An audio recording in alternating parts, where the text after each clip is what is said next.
வணக்க மக்களே, இன்றைக்கி வந்து சில்வர் அண்ட் கோல்டு அப்டேட் பாருங்கள். இன்றைக்கி வந்து சில்வர் வந்து நல்லாவே ரேட் குறைஞ்சிருக்கு. அதாவது வந்து இன்றைக்கி வந்து 1 கிலோ வந்து 2,75,000 வந்து இப்போ செல் ஆகிட்டுருக்கு. ஓகேங்களா, இதாவது வந்து லாஸ்ட் ஒரு 1 வீக்காக வந்து 3 lakh ரேஞ்சில் வந்து இது ஆச்சு. இன்றைக்கி ஒரு 25,000 வந்து ரேஞ்சில் வந்து இப்போ ஒரு 2 டேஸில் வந்து குறைஞ்சிருக்கு. ஓகேங்களா, இது வந்து ஒரு நல்ல ஆப்பர்ச்சுனிட்டியாக பார்த்து நீங்கள் வந்து இன்வெஸ்ட் பண்ண ஸ்டார்ட் பண்ணலாம். ஓகேங்களா, மறுபடியும் வந்து அது ஏறதுக்கான சான்சஸ் இருக்குது கண்டிப்பாக. ஓகேங்களா, இன்னும் இப்போயும் இன்வெஸ்ட் பண்ணுங்கள். பட் இன்னும் குறைய உங்களுக்கு நிறைய இன்வெஸ்ட்மெண்ட்டை நிறைய அதிகப்படுத்துங்க வெள்ளியை பொறுத்த வரைக்கும். ஓகேங்களா, கோல்டு இன்வெஸ்ட்மெண்ட் பாருங்கள். கோல்டு பற்றி பார்த்தீங்கன்னா ஒரு கிராமுக்கு வந்து, அதாவது நம்ம யூஸ் பண்ணுற 22 கேரட் கோல்டு வந்து இன்றைக்கி வந்து ஒரு கிராமுக்கு வந்து 140 rupees வந்து டவுன் ஆயிருக்கு. ஆல்மோஸ்ட் வந்து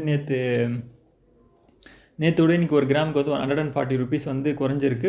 ஒரு சவரனுக்கு வந்து, அதாவது 8 கிராமுக்கு வந்து 1000 rupees சம்திங் வந்து இன்றைக்கி குறைஞ்சிருக்கு. ஓகேங்களா, இப்போ வந்து 1,18,000 ரேஞ்சில் வந்து ஒரு சவரன் வந்து செல் ஆகிட்டுருக்கு. ஓகேங்களா, இப்போ வந்து என்னென்னா இப்போ வந்து எவ்வளோக்கு எவ்வளோ குறையுதோ அவ்வளோக்கு உங்கள் இன்வெஸ்ட்மெண்ட் அதிகம் பண்ணுறது பெட்டர். ஏன்னா வந்து ஃபியூச்சரில் வந்து நிறைய ஏறதுக்கு சான்ஸ் இருக்குது. முக்கியமாக வந்து கோல்டு ஏறுதோலே கண்டிப்பாக வந்து சில்வர் ஏறதுக்கு நிறைய சான்ஸ் இருக்குது. தேங்க்யூ.